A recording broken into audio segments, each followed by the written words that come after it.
Knuffle Bunny, a cautionary tale by Mo Willems.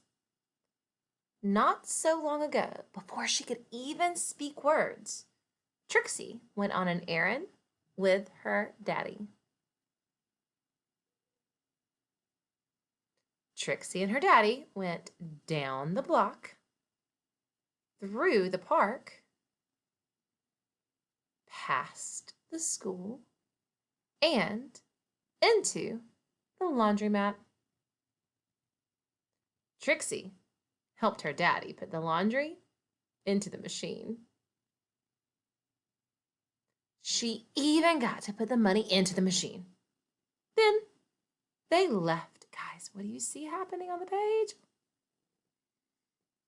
But a block or so later, Trixie realized something. Trixie turned to her daddy and said, "Daggle flabble nabble!" "That's right," replied her daddy. "We're going home." She doesn't look very happy. "Blaggle flabble nabble!" Trixie said again. "Blaggle flabble! Whoopie flabby!" So before kids can talk, they're trying to tell us what they need and we don't understand.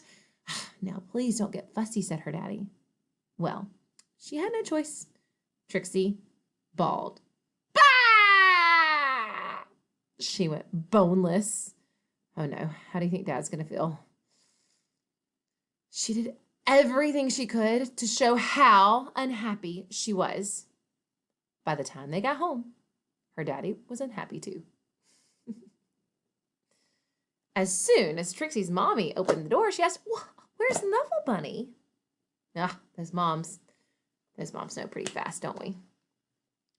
The whole family ran down the block. Oh, we've done this before, but we walked the first time. And they ran through the park. What came next? I think the school.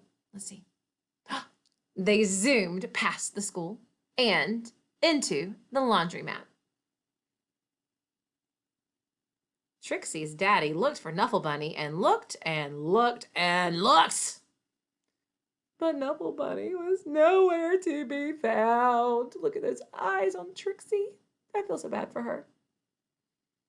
So Trixie's daddy decided to look harder until Knuffle Bunny! Now, some people say Knuffle Bunny. I always just say Knuffle Bunny. And those were the first words Trixie ever said. The end. Now, I love Knuffle Bunny for a few reasons. First, I love it because it, I feel like, is an accurate depiction of my family. Trixie makes me think of Ellington, that bald-headed baby. Ellington was a bald-headed baby for a long time. And it took her forever to get words. And I was one of the only people who really could understand whatever her baby talk was, the babble that she did, until she had great words. She took until, gosh, she was over 2 and we were still thinking, her words are not very understandable to other people. But she just took her own time, just like Trixie did, in finding her first words. However, moms, not just me and my family, but those moms, they typically know exactly what that baby is needing, just because we're with them so much and we do so much together, and dads do too, but I don't know what it is about the moms that just kind of know what those kiddos need. And so that's why I really like this, because this is exactly how it would have gone down in my family. The bald-headed baby without the words would have gotten frustrated and pitched a big old fit, because Ellington did a great job pitching big fits.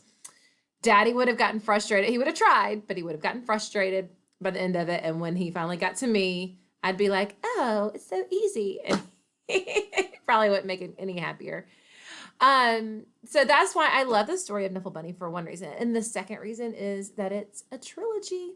So that means 3. Tri means 3. So a trilogy is 3 books in a series. So we've got Knuffle Bunny, then you have Knuffle Bunny 2, and then you have Knuffle Bunny Free, which also makes me think of Ellington, because forever she said 3, like free. Anyway, and that play on words, the 3 and free, actually kind of is a little bit of foreshadowing into the story. So Knuffle Bunny Free, Knuffle Bunny 2, and you just finished Knuffle Bunny 1. I hope you check out the rest of the series. Bye, guys.